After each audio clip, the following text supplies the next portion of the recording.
Assalamualaikum warahmatullahi wabarakatuh. Salam sejahtera untuk kita semua. Pada video ini saya akan membahas tentang menerapkan rumus date time.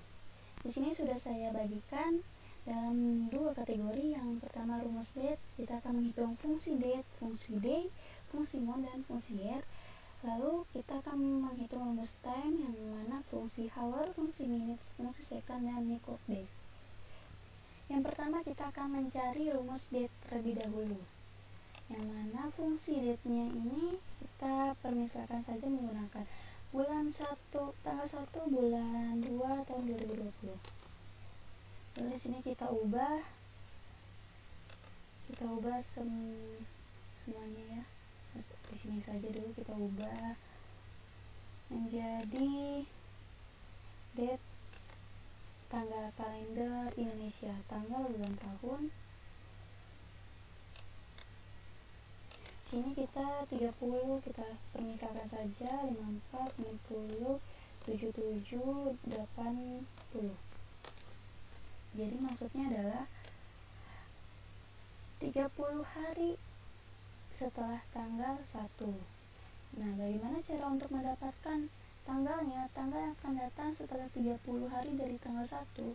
Caranya adalah kita klik tanggal sekarang ditambah dengan jumlah hari. Karena kita menggunakan tanggal ini untuk sampai ke bawah, jadi kita absolutkan atau kita kunci rumusnya supaya selnya tidak berpindah ke sel-sel selanjutnya. Lalu kita klik oke, di sini kita turunkan ke bawah. Nah, sudah dapat nih. Wah, ternyata tanggal yang akan datang 30 hari setelah tanggal 1 Februari adalah tanggal 2 Maret. Dan setelah tanggal yang akan datang dari 54 hari setelah dari tanggal 1 adalah 26 Maret dan selanjutnya. Ini. Lalu selanjutnya adalah rumus date, day, month, year. Bagaimana sih cara mencari rumus dari keempat fungsi ini? Kita permiskan lagi dari tanggal 1 bulan 2 2020, tanggal 3 bulan 3 2020, tanggal 6 bulan 9 2020, tanggal 25 bulan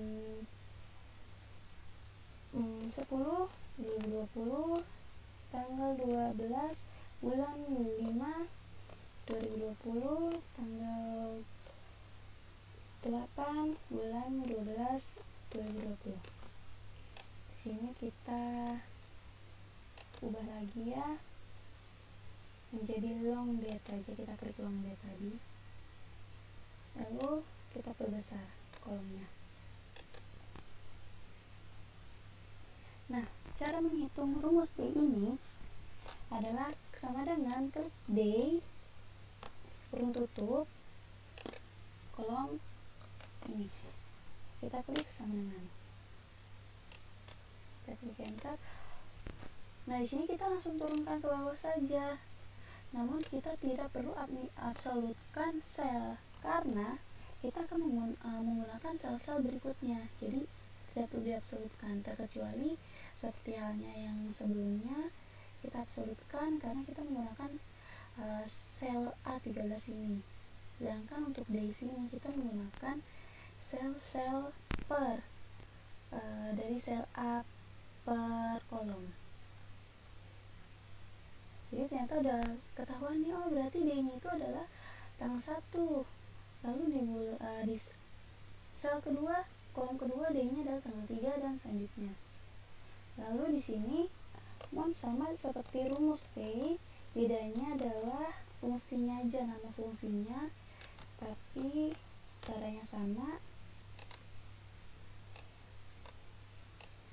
Wah, ternyata nilai mu-nya adalah ini 2, 3, 9, 10, 5, 12.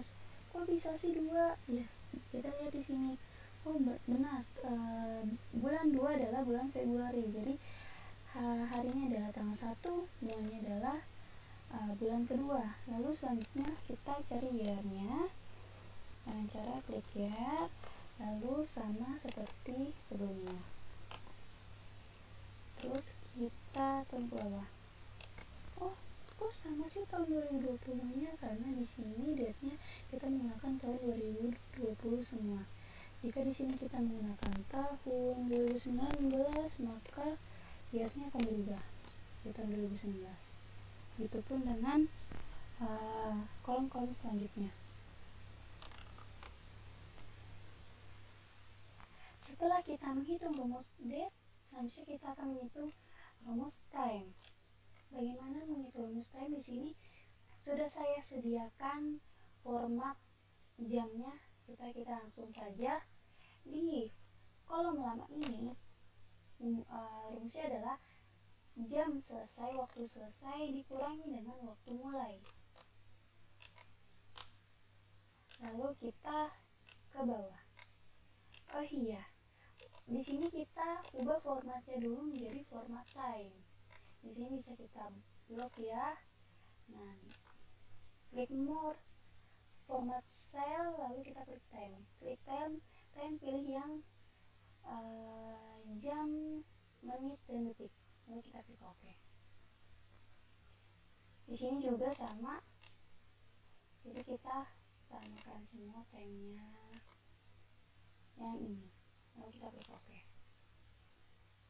Lalu bagaimana cara menghitung hour, minute, dan second?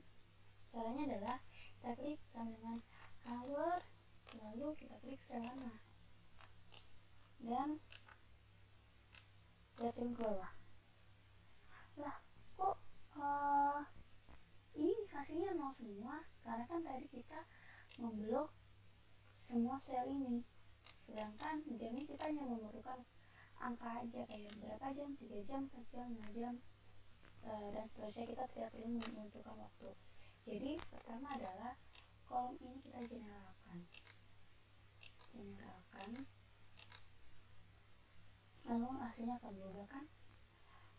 Di sini kita tambahkan lagi hour, selama,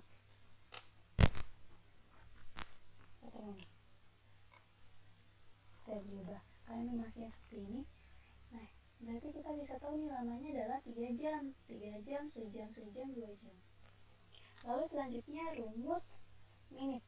Minute sama seperti rumus hour, kita klik minute. Lalu kita ke sel lama. Oh, ternyata menitnya 19 menit. Dari 3 jam 19 menit, 1 jam 40 menit. Kita bisa lihat sama ya. Lalu di sini kita cari rumus second atau detik. Rumus second, kita klik second. Kita klik sel lama.